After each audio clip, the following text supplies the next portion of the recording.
சற்று முன் கிடைக்கப்பெற்ற மிக மிக முக்கியமான செய்தி ஒன்று வெளியாகி உள்ளது. தமிழகத்தில் புதிய ஆளுநர் அறிவிப்பு. 2021ஆம் ஆண்டு தமிழகத்தில் ஆளுநராக பணியமர்த்தப்பட்ட ஆளுநர் RN ரவி அவர்கள் இதற்கு முன்பாகவே அவர் 2 ஆண்டுகள் ஆளுநராக பணியாற்றியிருந்தார். இன்றுடன் இவரது பதவிக்காலம் முடிகிறதா என்று கேட்டால் இவரது பதவிக்காலம் முடிந்து சுமார் 5 மாதங்கள் ஆகிறது. தற்பொழுது கூடுதலாகத்தான் இவர் தமிழகத்தில் ஆளுநராக செயல்பட்டு வருகிறார். மேலும் இந்த ஆண்டு முழுவதும் ஆளுநராக இருப்பார் என்று எதிர்பார்க்கப்பட்ட நிலையில் தமிழகத்தில் ஒட்டுமொத்தமாக மசோதாக்களை நிறுத்தி வைத்ததன் காரணமாக நேற்று வெளியான உச்சநீதிமன்றத்தின் தீர்ப்பு ஆளுநருக்கு எதிராக அமைந்தது. இதனால் ஆளுநர் கைவசம் இருந்த மிக முக்கியமான ஒரு அதிகாரம்தான் துணைவேந்தர்களை நியமனம் செய்யக்கூடிய அதிகாரம் தற்பொழுது ஆளுநர் RN ரவி அவர்களிடம் இருந்த இந்த அதிகாரம் உச்சநீதிமன்றம் பறித்துவிட்டது. முழுமையான அதிகாரம் முதல்வர் ஸ்டாலின் அவர்களுக்கு சென்றுவிட்டது. இது ஒட்டுமொத்த கோபத்தையும் மத்திய அரசிற்கு ஏற்படுத்தியது.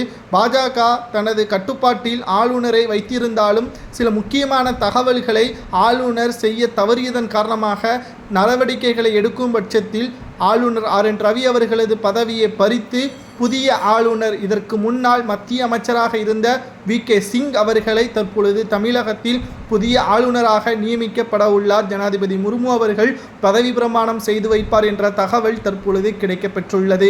இவர் முன்னாள் அமைச்சர் என்பதும் தெரிவிக்கப்பட்டுள்ளது.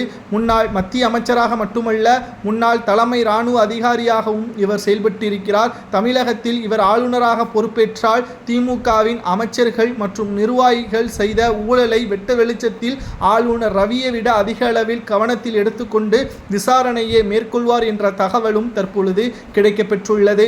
அதிகாரப்பூர்வமான அறிவிப்பு இந்த வார இறுதியில் வெளியாகும் என்றும் VK சிங் அவர்கள் நியமனம் செய்யும் பட்சத்தில் அவரது முதல் கையெழுத்து அமலாக்கத்துறை அதிகாரிகள் திமுகவின் மிக முக்கியமான அமைச்சராக இருக்கக்கூடிய துரைமுருகன், நிதியமைச்சராக இருக்கக்கூடிய தங்கம் தென்னரசு இவர்களது ஊழல் பட்டியலை அமலாக்கத்துறை அதிகாரிகள் விசாரணை செய்வதற்கான ஏற்பாடுகளை VK சிங் அவர்கள் ஏற்பாடுகளை செய்வார் என்ற தகவலும் தற்பொழுது கிடைக்கப்பெற்றுள்ளது.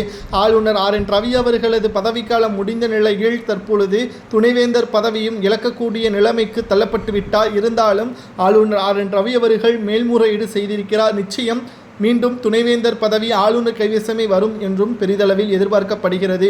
திமுக செய்த மிக மோசமான பித்தலாட்டத்தில் ஆளுநர் சிக்கிவிட்டார் என்றும் பாஜகவினர்கள் கூறி வருகிறார்கள். உங்களது கருத்துக்களை கூறுங்கள். VP சிங் அவர்கள் தமிழகத்தில் புதிய ஆளுநராக நியமிக்கப்பட்டால் திமுகவின் ஆட்சி கலைக்கப்படும் என்று கூறுவது உண்மையா பொய்யா என்பதை கூறுங்கள்.